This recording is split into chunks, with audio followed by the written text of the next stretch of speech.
Hey, good afternoon, everyone. I'd like to take you on a trip through live brain monitoring and hopefully trigger your imagination of how this may change the way we interface with our world. Technology works.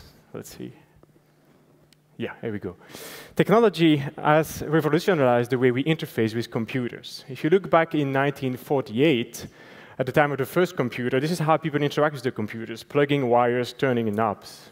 In 1965, the introduction of the first computer mouse radically changed the way people interface with computers, make it much more intuitive. In 2010, Steve Jobs and Apple reinvented the world of personal computing. And by the same time, they also reinvented the way we interface with these mobile computing devices.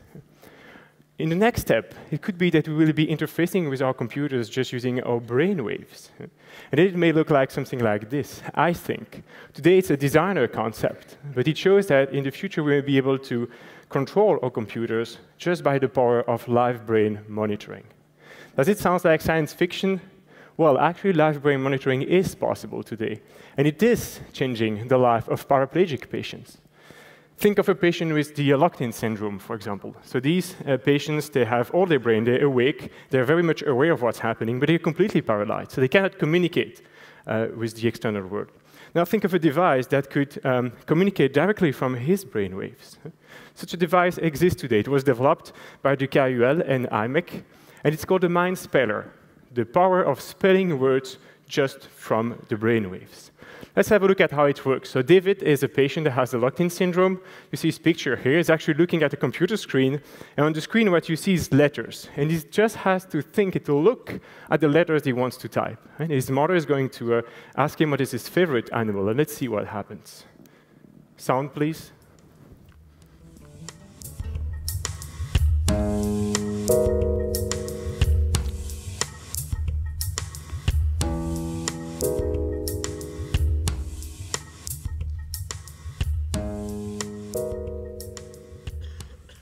So it works, and it is changing the life of these paraplegic patients.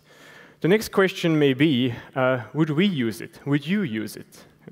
Would you trade your BlackBerry or your iPhone for this mind speller in order to type your emails? Well, the answer is probably at this stage not. And the reason is that technology is not mature enough. It's too bulky, it's too cumbersome, it's too slow to be used by the consumer market.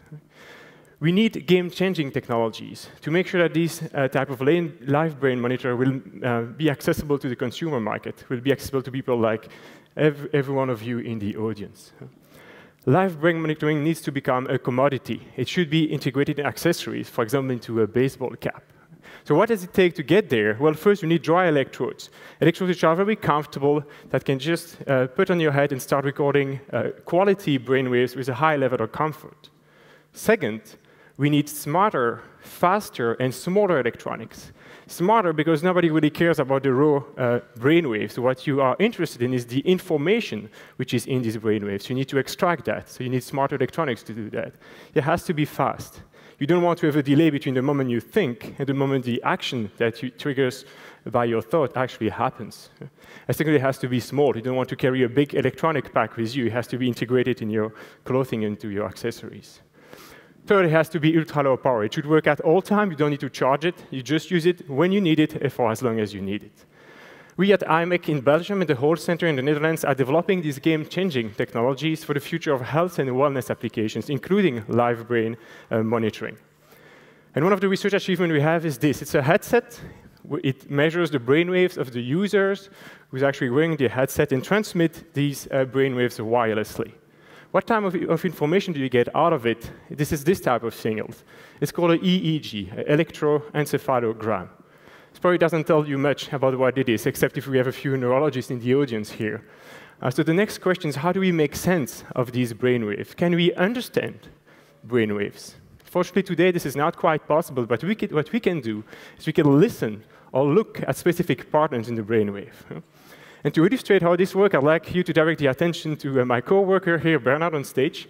If the camera can zoom onto Bernard, we'll see that he's actually wearing the headset right now. So here should be the focus, please.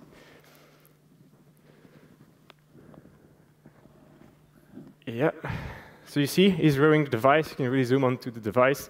So now, as we speak, his brainwaves are being monitored, and they are streamed wirelessly to a computer. And if we switch to the application, what we see is also the visual representation of his brainwaves. So can we switch to this computer on the stage? And get the sound from the computer also. So what you hear now is the audio representation of his brainwaves. And what you're going to see appearing on the screen is actually the visual representation of his brainwave. What you will see passing by is a bubble. The bubble is the representation of his brain power. As Bernard relaxes, this bubble will start attracting the elements that you see on the screen. So let's see how it works and do a small experiment. So what we're going to do now, I'm going to ask Bernard to relax for a couple of seconds, and we will see what happens.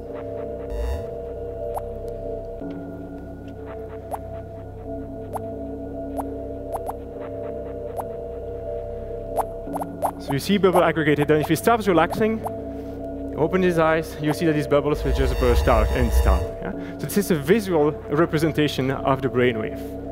Can you go back to the representation, please? So now think, this is a demonstration, of course, but think how this could change the way you interface with your environment. Think of adapting the lights in your environment just based on your brainwave. Think of changing the entire atmosphere in your home, colors, different decoration, just based on your brainwave patterns.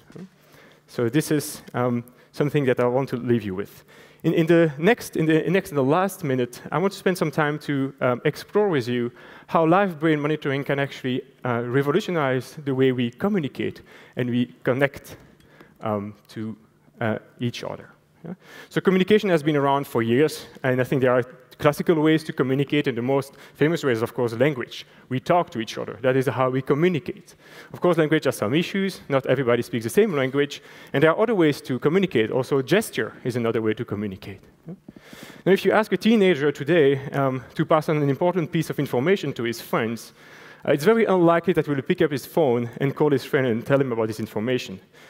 Probably what he will do is just post a note on his wall. This is how Facebook and the ICT world has revolutionized the way we connect and we communicate with people. So the question is, how will live brain monitoring change the way we communicate? Could it be that in a few years we'll just be communicating directly from brain to brain? But the truth is, I don't know. This actually may sound a bit scary to a few of you, having people tapping into your brain. The point of this 7-minute talk is, at IMEC and in other research organizations, we're developing these game-changing technologies that one day will make live brain monitoring possible.